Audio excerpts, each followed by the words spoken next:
about giving nurses the Oh, yeah. the ability to prescribe basically all schedules of drugs without a doctor's consent. What is it about that concept? I mean, because people think, oh, well, it's a nurse, what is it about that concept that's just not good for our healthcare system? The first part of it is the same thing I ran into when we were fighting the anti-Semitism bill yesterday.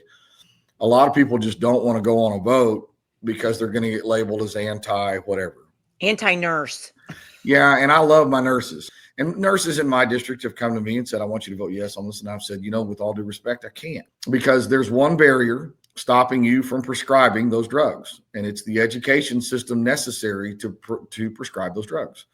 And if you want to do it, don't come to the government to shortcut education. If you want to do it, go get the schooling and do it. You're smart enough. You're obviously smart enough to go get the education to go and get that done. I just think it gets incredibly dangerous when the government starts shortcutting education like that. Because where does that stop? We want better educated people administering these kinds of drugs. And it is a fact. People need to understand this. It is a fact that this will introduce 6,000 more people who can prescribe RU486 in the system. RU486 is the abortifacient drug. We had Dr. Randy Grellner on last week, and he was talking about something that I totally didn't even think about, which was there are regular scheduled drugs that doctors can prescribe right now that if you don't make sure your patient isn't pregnant, they'll abort. So The education component, like you said, is huge.